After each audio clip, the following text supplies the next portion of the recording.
Hello. Hello po. Hi, good morning. Good morning. Good morning. Yes po. Ano pong order nila? Hello po.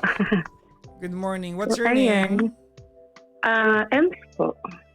How do you spell your M's? EHMS po. Nagdagdag din ng spelling ng letter na wala naman po tinulong. Yes po. May H eh. Si M's. Ilan taon ka na, M's? 31 po. 31. And calling Yes. from Cavite po. Cavite. Saan ka sa Cavite? Anong area? Wag na lang. Ano lang po, Sige, wag na. around Bacoor. Ano na? Bacoor po. Bacoor. Malapit ka ba sa dulong habay, ganon? Andrea 1. Hindi naman po. Molino. Yes po. Sa kabilang side. Anong ginagawa sa buhay ni Ems? Ako po ay isang single mom of 2 kids. Currently working as an HR sa Makati. Talaga. Kamusta kang HR? Okay naman po. Medyo stress lang sa payroll. Kasi we're from payroll department. Kasi maraming division ng HR din di ba? Opo. Anyways, isawa ka na? Actually, yes po. Pero kung hiwalay na po kami for almost 6 years. Okay. Alright, tell me your story. Yes po. So to begin, yung isi-share kong story this morning is it's actually about my ex. Okay. So to start, ito pong si ex ko ay isang seaman ngayon. So way back 2013, 2012, nagkakalala kami sa isang GC or group text noon sa mga clan. Ano group? Group text. Group mga text. Clan. Sorry ba yung dinig ko? Group 6 na rinig ko. Mga clanmate. Mga clanmate. Oo, di Yes ba? po, clanmate. Way back 2012. Ang luma na, yung clandian yan eh. Ano po? Oo. Nag-start yun ng 2012. So, 2012, college siya noon. So, halos parang parehas lang din kami ng college that time. So, 2013, nag-meet kami. So, naging kami. So, that time, second year college siya. So, naging kami for almost 2 years hanggang graduate na siya ng way back 2015. Okay. So, back then, wala naman kaming naging issue ng cheating or pandoloko. Wala namang ganun. Naghiwalay lang kami for, kumaga, personal growth lang ng isa't isa. Parang gusto Ipaliwanag mo yan, naghiwalay kayo for personal growth. Ano yan? Parang walang time kasi that time nag-start ako sa DPO tapos siya nag-start na rin mag-training sa mga utilities kasi siya seafarer siya. So ano kayo? You did not separate ways because of the growth. You went kumbaga you went off rail dun sa mga career ninyo that kumbaga alien dun sa common ground ng relasyon ninyo.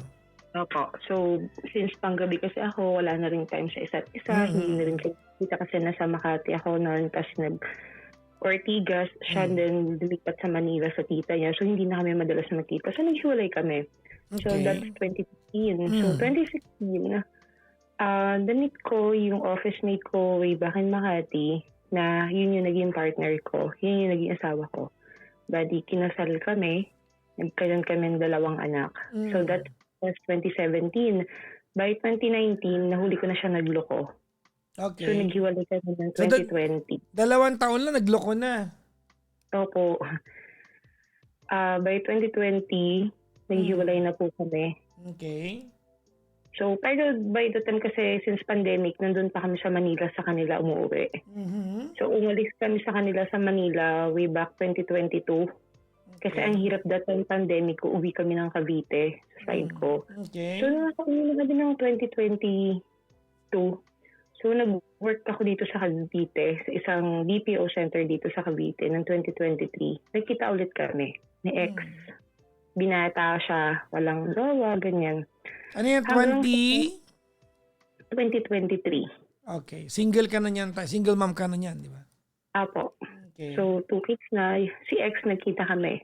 So, nag-start siya ulit mangulit, mag-text, mag-chat sa akin. Nung una, ayokong i-entertain kasi nga, yung sitwasyon ko hanggang sa, since kilala ko naman siya, okay naman kami, parang nag-start as a friends, ganyan-ganyan. So, tumagal ng pag-uusap namin ng 23 hanggang sa naging 2024. Noong 2024, medyo mas lumalim yung pagiging mutual namin. To the point na nagkikita na kami, or may time na sinusundo niya ako sa office, dito lang din sa Cavite, hanggang sa kilala na rin siya ng mga anak ko. Anong kahulugan ng lumalim yung anong context ng lumalim? Parang parang mas madalas kaming magkita, pumunta siya rito sa bahay, na-meet niya yung family Wait ko. lang, nanliligaw ba siya? Nagkikiss na ba kayo? Parang situationship, no label. Kasi that time ko. So, nagtatalik na kayo ng walang relasyon? Not really na ganun agad. Kasi nung una, ayoko pa talaga. So, parang lumalabas as a friends lang. Magkausap, magka-chat, ganun. Kasi that time din, pa-on board na siya. Pasampa na rin siya ng barko noon. Ng 2023. So, 2024, ayun, na pumupunta rin siya dito sa bahay, ganun. Okay. Na-meet niya na rin yung parents ko, lahat. Tapos, 2024, bago siya umalis umuwi siya ng February, umuwi siya ng by mid-November. So, yung mga panahon yun, nakikita kami, pupunta rin siya rito. Pero, parang to the point na ayaw namin pareho ng label pa. Kumbaga, we're enjoying the situationship pala na gano'n. Kasi syempre parang ayaw namin madalian. Lalo na ako sa side ko na galing ako sa failure relationship before dun sa ex ko. Hanggang sa 24, medyo umalis na siya ng February. Pero di ba ng mga panahon na yan, full on magjowa na ang ginagawa ninyo? Masasabi kong opo. Noong 2024. And you are using that alibi na ayaw niya madaliin, pero ginagawa niyo na lahat ng bagay? Ganun ba yan? Parang ganun po. Actually, parang label lang yung kulang. Ganun. What? Okay. Tapos? Diba? So, ayun. Tapos, so 2024, umuwi na siya. 2025, umalis ulit sa February. Umuwi lang siya nitong November. September last year. So, from then, mas itong pag-uwi niya nung huli, mas madalas yung banding namin, mas madalas kami magkita, pumupunta na siya sa bahay, nakilala niya na rin yung family ko, yung magulang ko, tsaka yung anak ko. So, nitong bago siya umalis, we decided na, okay, sige, let's try. Who decided? Both of us. No.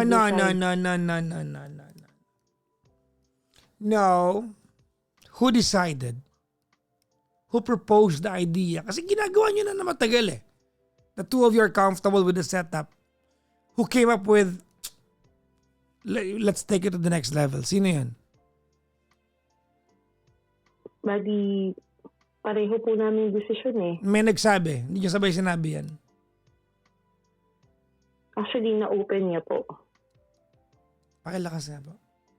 Na-open niya po. So Nasabi niya. you're saying that he was the one who floated the idea? Yes po. Okay. Alright. O tapos? Kasi last year na umuwi siya rito. And then, eto na, nung umalis siya ng January. Ito lang second week, third week of January. And then, we found out na etong January katapusan, I was delayed. The problem ngayon is, nagulat din ako kasi hindi ganun yung parang, syempre, taon ko na siyang kilala, na biglang nalaman niya Actually, I was just only 5 weeks ngayon. Kaka-check up ko lang last week sa OB. And then, nung sinabi ko sa kanya yon, nung una kong sinabi sa kanya na days pa lang na delayed. Parang ang sagot niya sa akin, hindi niya daw matatanggap, hindi daw sa kanya. Hindi daw siya, baka daw kasi false positive, baka daw, alam mo yung mga excuses. Then it turns out na hindi pa siya ready. Na marami pa daw siyang obligasyon sa sarili niya, sa pamilya niya. Kasi may kapatid pa siyang binubuhay, and then, pinapaaral, and then mga magulang. So parang ang nire-reason out niya is baka hindi tuloy yan, hindi akin yan, hindi daw siya naniniwala ng kanya. Although, alam naman namin pareho na sa kanya yun. Alam mo. Oo, alam ko sa sarili ko na sa kanya kasi wala naman talagang iba. Hindi nga nakakapagtaka eh. Ba't naging kayo for the longest time? You see the problem now? Now, he's using that, whether he told you this or not, he's using that narrative to evade responsibilities sa iyo. As stupid as it may sound, ginagamit niya yun. Tapos, February 4, pag-out ko sa work, nagulat na lang ako, naka-block na ako. Na ganun. So, bali, January 31st, nung chinek namin ng for 7 days, positive na. And then, February 7, then 14, mga sumunod na week. So, I tested it for positive. And then, galing ako ng OB last Saturday. Meron akong isang account pa na ginamit pang message sa kanya. And sinunod ko sa kanya yung details, pati yung sa check-up. So, kanina, mag-uusap lang kami. Actually, kahapon pa. Kanina. Pero ngayon binalak na ulit ako. Sabi ko naman sa kanya, ang sabi ko lang sa kanya, hindi ko naman sinabi sa'yo para ipilit. Kung di mo matanggap, wala naman akong magagawa. Decision mo yan. Ang sa akin lang, at least, i-inform kita na mag-aakanak ka na. Nabuntis ako kasi karapatan mo yun. Ayoko naman dumating yung time na umuwi ka, makita mo yung bata, tapos magagalit ka sa akin, tinago ko sa'yo. Tama ka naman. Tama ka naman sa part na yun. But then again, kung talagang anak niya yan, uobligay mo bigay sa yan. Yes po. Yun yung nagiging problema kasi ayaw niyang inopen ko na mag-co-parenting kami na sustentuhan niya. Ang point niya kasi kanina, ang gusto niya, sabi niya, it's either kukunin niya yung bata sa akin paglabas. Sabi ko, hindi naman ako papayag na kunin yung bata sa akin. Kasi dalawang anak ko nga, di ko binigay dun sa tatay eh. Yung pa kayang eto pa, kukunin mo sa akin. Sabi niya, kung ganun din naman, kung lumabas yung bata, much better na, huwag mo na akong ipakilala kong tatay. Ayaw niya rin ibigay yung apelido niya dun sa bata. Sabi ko, okay, sige. Pero sabi ko, syempre, due to finances, mahal lang bilihin ngayon. Sabi ko, kahit yun man tumulong ka sa gastusin para dun sa bata. Sagot niya lang is, hindi naman sa akin kasi yan. Hindi ako nakakasigurado ka akin yan. DNA test? Sabi ko, yes po. Sinabi ko rin sa kanya na gano'n. Sabi ko, handa akong ipa-DNA paglabas ng bata pag uwi ko sa September. Pag nanganak ako ng October or November. Gusto para sagot. Sabi ko sa kanya, sige, bigyan mo ako ng proof na nakita mo ako, na nahuli mo ako na merong iba. Sabi ko, all these years, for almost 3 years, naging honest ako sa'yo. Pag alis ko, pag punta ko sa activities namin sa church, pati oras ng pasok at uwi ko, alam mo. Sabi ko, naging transparent ako sa'yo. Tapos, at the end of the day, ikaw pala yung walang tiwala sa akin. Samantalang ako, kahit malayo at nasa barko ka, never ko pinag-isipan, never ko hiningi yung mga accounts mo kahit binibigay mo. Kasi may tiwala ako sa'yo. So, yun lang. Yung sa akin lang kasi ano ko to no matter what, bubuhayin ko to kahit ayaw niya. Sabi ko nga panahon na lang ang pagpa-realize sa'yo kung ano yung halaga ng anak mo. Kaya sa kanya, baka sakali na pag lumabas na, nakita mo, magbago yung decision mo. Pero isa lang yung sinabi ko sa kanya kanina bago niya ako i-block. Kung dumating man yung panahon na magbago yung isip mo, hindi ko ilalayo sa'yo yung bata. Hindi ko itatago kasi karapatan mo. hindi ako gano'n kasamang ina para ipagdamot sa'yo yung anak mo. Kung sakaling dumating yung panahon na magbago yung isip mo, gusto mong puntahan, gusto mong kamustahin, gusto mong hiramin, ipahihiram ko, ibibigay ko sa'yo. Kasi karapatan mo yun bilang ama. Yun lang yung dun sa part na how do I explain to everyone na kaya kong sabihin sa iba na pag nagtanong sa amin sa lugar namin na asan yung tatay, ganito, ganyan. Pwede ko sabihin na sa barko on board. But in reality, ang hirap yung sitwasyon yung nagbuntis ka ng mag-isa. Yung nasa malayo siya. And at the same time, alam mo yung gano'n na responsibility. Sabi ko nga, lagi ko nalang pinagpipray na wala namang imposible kapag pinagdasal. Baka sakaling matauhan. And then ngayon, sabi ko, kinaya ko nga dun sa dalawang anak ko na palakihin na walang tatay. Kasi naghiwalay din kami nung daddy nila. Yung youngest ko ay like 2 years old. Din yung panganay ko, 3 taon. Sabi ko, kinaya ko nga maging single mom, maging nanay at tatay dun sa dalawang anak ko. Eto rin, kakayanin ko. Andiyan naman yung magulang ko. Andiyan naman yung mga pamilya ko na susuporta sa akin. Yun lang, masakit lang kasi na parang nagtiwala ka dun sa tao. Kilala mo siya, to the point na pati pamilya mo kilala siya. Tapos, sabi nga, makikilala mo yung isang tunay na lalaki. Kapag dumating na yung sitwasyon na ganyan, kung iiwanan ka sa ere o susuportahan ka, sabi nga, hindi mo makikilala yung partner mo o yung boyfriend mo o asawa mo hanggat hindi ka nabubuntis. Doon mo makikita kung anong totoong ugali nila.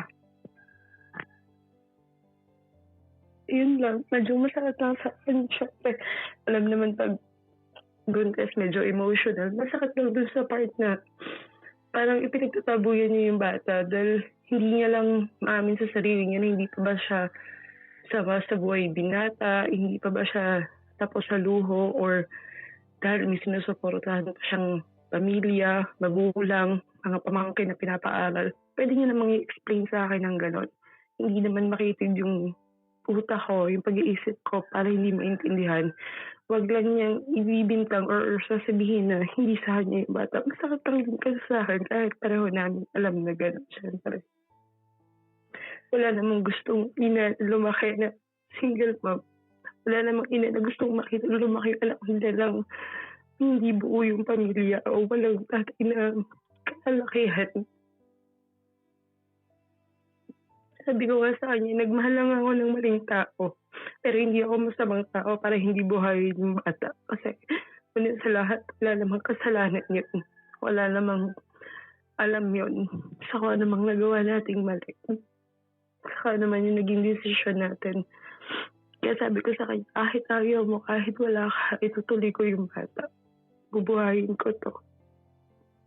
Panahon na lang kung magsasabi kung sakaling magbago yung isip mo o hindi. So, yun lang po. Siguro advice lang kung para sa peace of mind ko, kailangan ko na rin ba siyang i-block sa lahat ng accounts kasi binilak na rin naman niya ako eh. Ngayon kasi on board siya, so ang communication namin is either messenger or WhatsApp. Yun lang. Ano po yung dapat na best way kong gawin?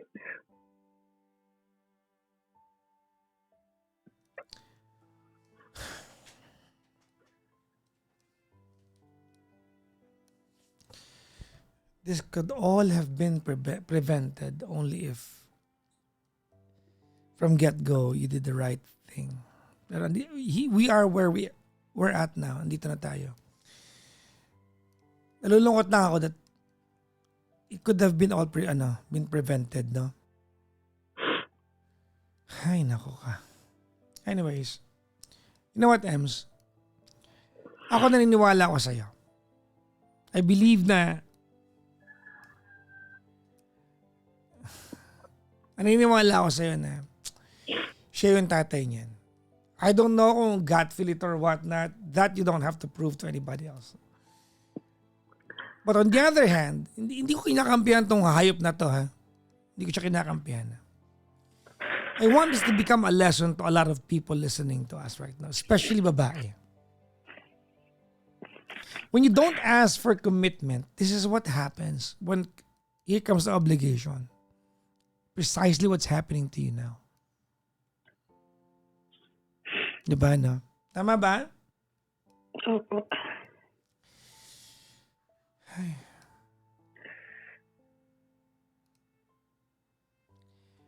Yun lang, no? But anyways, if you're asking me ano gagawin mo, well, magiging technical na lang ako sa magiging payo ko sa'yo, ha? Opo. Okay. Ano ba sabi niya? Mag-sustento siya o hindi? Hindi po. Hindi siya magsusustento. Hindi siya magbibigay kasi hindi daw niya anak. Hindi daw niya matatanggap. Hindi ko alam kung kaya mo itong pa-DNA test or whatnot. But you have to secure that part. Okay? Opo. Secure mo yung part ng DNA test. Bring that to his agency and you'll get the money that your son or your daughter will deserve. Kasi madaling kausap yung mga mga agency ng seafarer.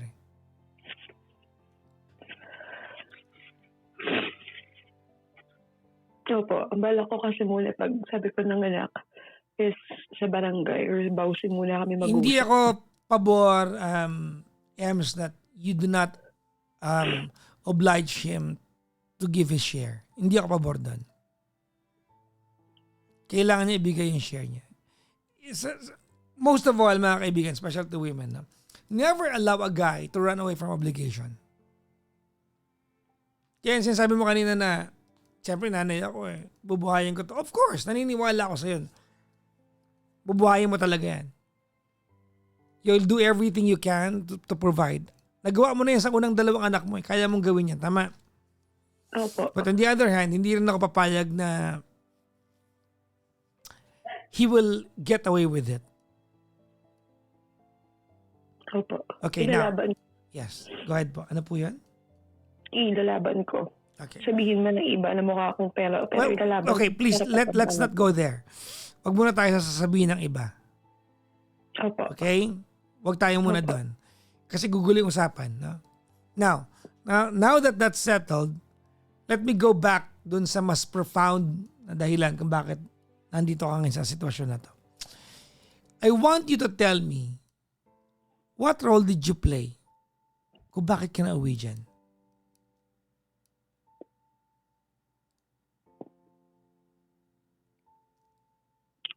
Hindi ko lang masagot po eh. No, I want you to tell me. Because I think that's the better topic that we have to discuss tonight.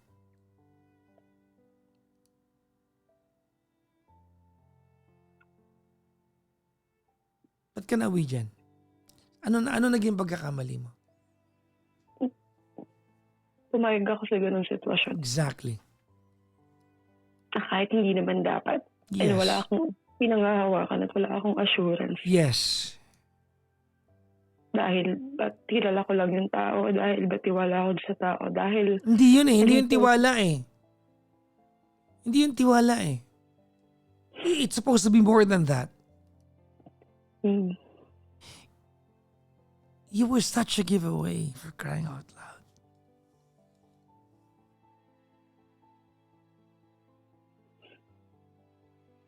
Sa mga babae na kaantabi, bago niyo pababa panty ninyo, mag-demand kayo ng ano ba ang meron kayo sa buhay niya. Sa laro ng landian between a man and a woman, laging talo ang babae. Kasi kayo may matres.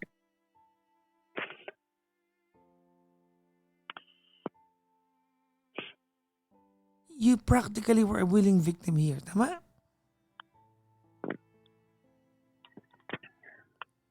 yes po. Yun po yung pinakamali ko sa Yes. Well, ito, Ems, hindi na para magisihan tayo, ha? Nakalipas na ito. Binabalikan na lang natin because, there has to be a lesson that you could learn from this. Yes po. And that is, please know your value. As a woman, as a mother, as an individual, as yourself, you should know your value.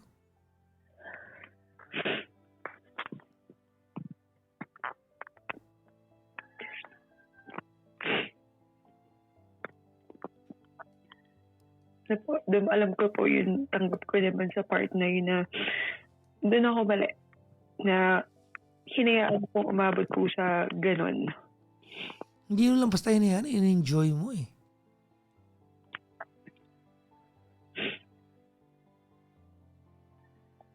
Diba? Yes po.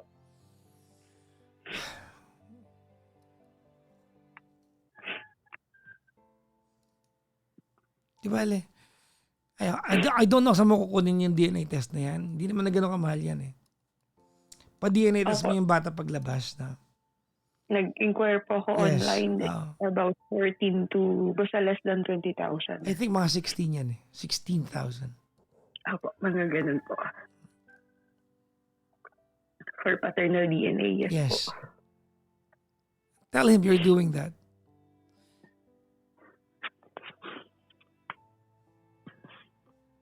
Para mawalan siya ng pidos. Pag di siya nagbigay.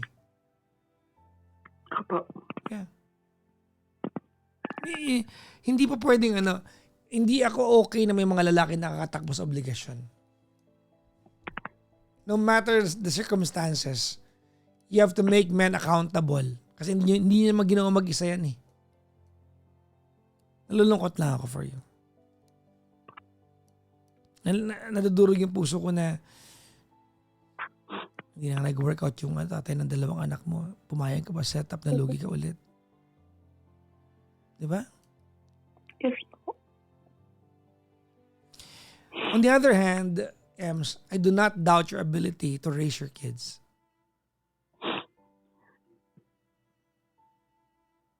I don't doubt your ability to raise your kids.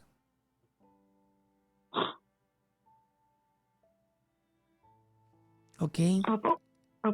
Actually, kahit malapit lang po yung bahay namin sa bahay ng magulang ko, nangungupahan po kami ng anak ko. Meron po kami kasambahay na nag-aasikaso sa mga bata. Good.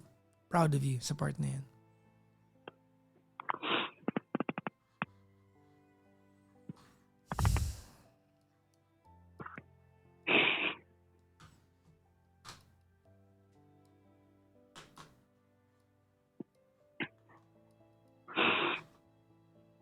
Then, dun po sa part na about sa peace of mind, tama po ba na para hindi na rin ako ma-stress, kaka-check, kakatingin, syempre, tinitingnan ko ba mamaya may message siya, umaasa ako na baka mamaya isa kaya magparamdam siya. Tama po ba, na-i-block ko na rin po ba yung account niya? Well, yeah, magtira ka ng line of communication para sa bata. Not for you. Now, ganito. I'm glad you asked that. Let's clarify things. Ready? If one day, say tomorrow or next week or next month, mag-PM sa'yo yan at sabihin niya na, you know what, Ems, I was wrong and I wanna make up to you. Huwag mo nang tanggapin. Huwag mo nang tanggapin.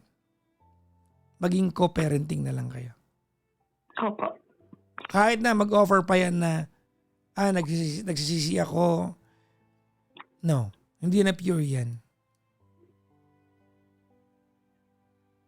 Hindi na pure yan.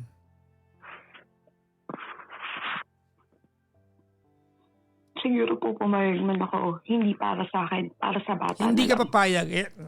Talaga naman, oo.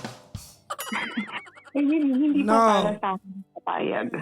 Siguro po yung communication para Yes, sa bata. of course, of course. You deserve a better guy. Opo. You deserve a better guy. Even if one of the coming days or one of the coming weeks, sabihin niya na, you know what, try natin magsama. No, wag na. Hindi na po. Lumabas na yung totoong kulay niya. Okay na yan. Opo. Diba? Nakita ko na kung ano siya. Exactly. On the brighter side, at least may baby ka. Blessing mo pa rin yan. Opo. Sabi ko nga, sinimba ko sa baklaran. Sabi ko, ang daming babae, mag-asawa. Ang gustong-gustong magkaanak. Pero hindi pinagkakalaw. Pero sa akin, binigay. So, hindi ko sasayangin yung chance na yun. Yes. Tama.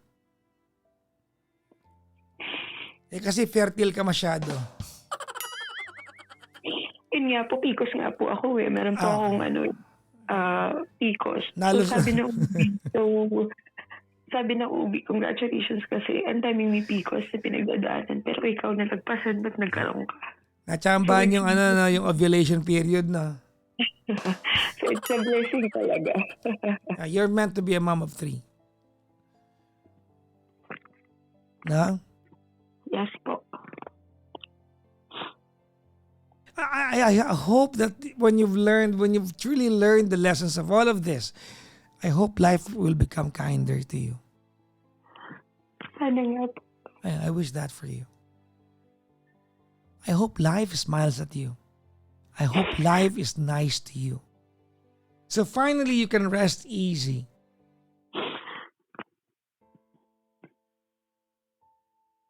And maybe, just maybe, be loved the way you deserve to be loved. Sana nga po. Alam mo, I believe, Ems, that there's always a time for everything.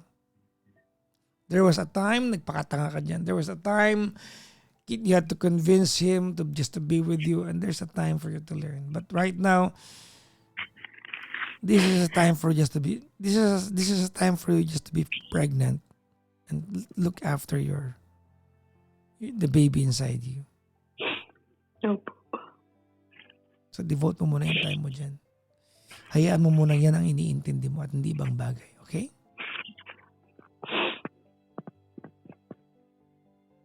Opo.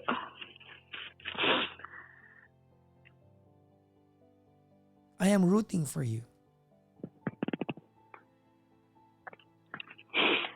I'm rooting for you. Thank you.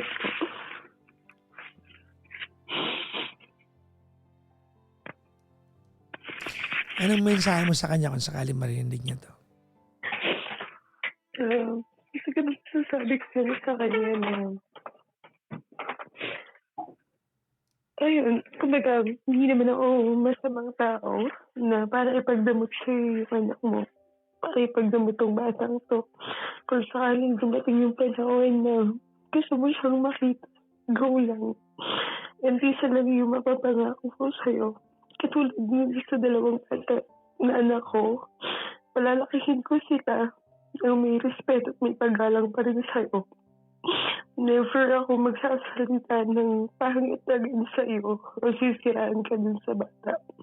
Kasi lalaki yan, may sariling isip yan.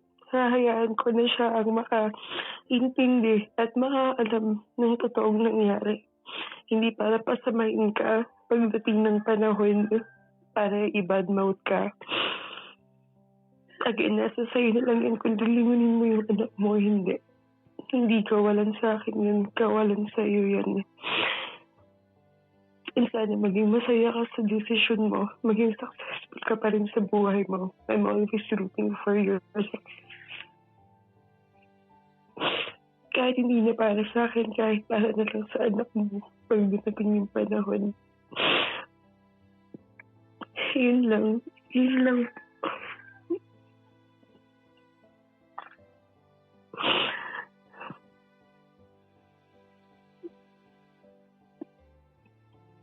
I hope you learned the lesson enough not to repeat it again in the future. Yes po. Dapat lang, kakaltokan kita yan. Ingat ka palagi, ma'am, ha? Opo.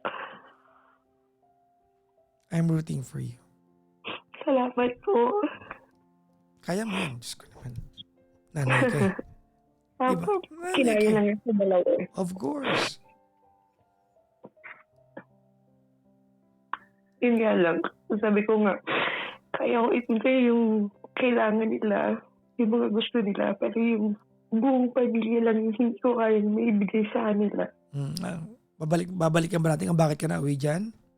Hindi na po. Okay, good. Alam na po. Gagawan mo yan eh. Ay, nako ka. Good luck sa'yo, ma'am, ha? Opo, thank you po. Bye-bye. Salamat po and good morning. Ingat po and God bless.